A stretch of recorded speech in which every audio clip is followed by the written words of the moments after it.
It was 3:15 in the morning when I jolted awake to the sound of footsteps on gravel.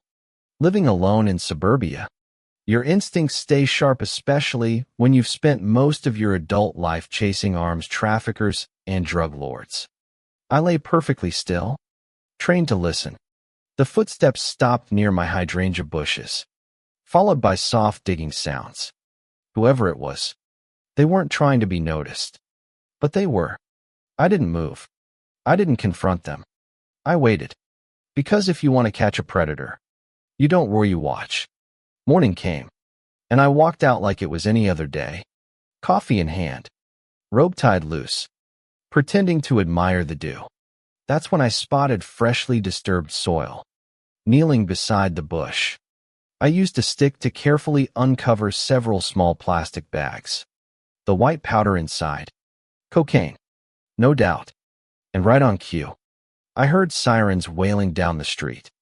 I smiled. This wasn't a coincidence. Someone had planted drugs in my yard and called the cops. Thing is, I wasn't just any retired guy. My name's Daniel Mercer.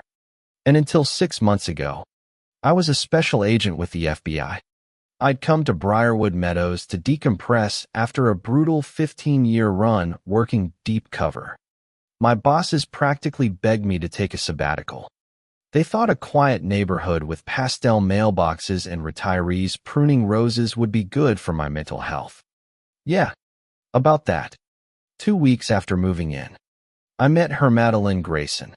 Everyone called her Maddie. But behind closed doors, she was known as the HOA queen. The kind of woman who treated bylaws like gospel and treated neighbors like her subjects. My mailbox was her first target. Apparently, it was 2 inches too tall. I fixed it, but she wasn't satisfied. Then came the citations, trash cans visible from the street, bird feeder too noisy, lawn shade non-uniform.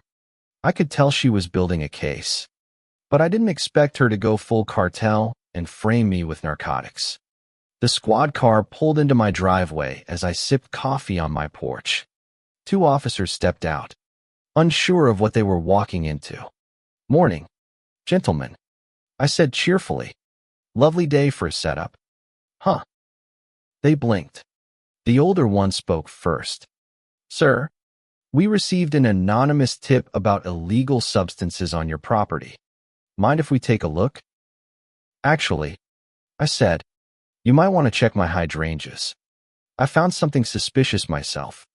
Then I casually added, I also have security footage, facial recognition, night vision, government-grade stuff.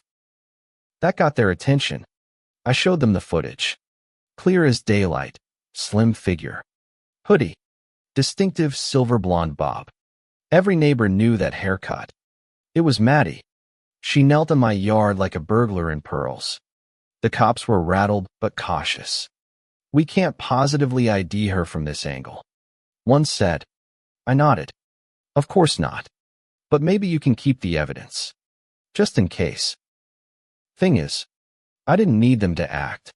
Not yet. I'd seen enough turf wars to know this was just the opening move. Maddie was trying to force me out. Why? Because I wasn't part of her clique, her boardroom of bored retirees who quietly ran a profit racket off HOA citations. A neighbor named Eliza hinted at it one day over a fence chat.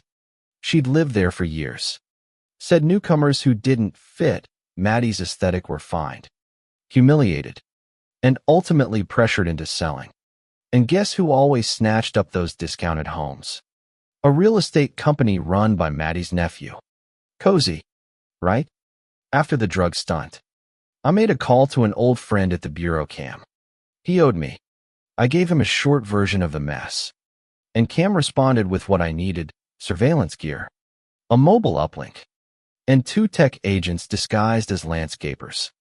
By the end of the week, my lawn had more hidden eyes than a Vegas casino. Over the next few days, things got worse. My mail started arriving opened. My car was keyed. Maddie walked by daily, snapping photos with her phone. And one night, the cameras caught her again, this time with a man placing something near my HVAC unit. It was the same guy from Eliza's stories, Maddie's nephew, Jeremy, the developer. I called Cam. It's go time. The next morning, Maddie showed up at my door with 2 new officers and a smug grin. We have a warrant, she said. Drug activity. You understand. Sure, I said. Just a heads up. The HVAC might be worth checking. She froze. The officer found the drugs exactly where Jeremy placed them. I waited until he returned, then pulled out my badge and credentials. Daniel Mercer, FBI. You just walked into a federal operation. Her face drained of color. One of the agents on scene radioed in. Team Bravo. Proceed with Target 2. That was Jeremy. Turns out, they'd been flipping houses obtained through HOA harassment. Maddie's role was to weaponize bylaws, pressure homeowners, then sell their properties at a loss to Jeremy's company. We uncovered a paper trail, complaints from other neighborhoods, and even testimony from families who were driven out, some for minor violations, others for simply being different. And the drugs? Not their first time using that tactic either. A single mom named Teresa found similar bags in her garden weeks before she lost custody temporarily. Another family received a surprise wellness check after a neighbor accused them of running a grow operation. All fake. We had it all now: evidence, motive, and a pattern of criminal conspiracy. Maddie and Jeremy were both arrested. Charges: conspiracy, tampering with evidence, possession with intent, and wire fraud. As she was led away, Maddie shouted, "You don't understand. I was protecting property values." "No," I said. "You were protecting your profit. There's a difference." My neighbor Carl, a retired judge who'd been fined 3 times for his lawn flamingos, walked over, grinning ear to ear. "Glad you moved in, son. Been waiting for someone to knock her off her throne." I nodded. "We're just getting started." Because in places like Briarwood, corruption doesn't always wear ski masks. Sometimes it wears a name tag that says HOA president. So tell me, have you ever dealt with an HOA nightmare? Or seen someone abused by neighborhood power plays? Drop your story in the comments. Let's shine a light on this madness together.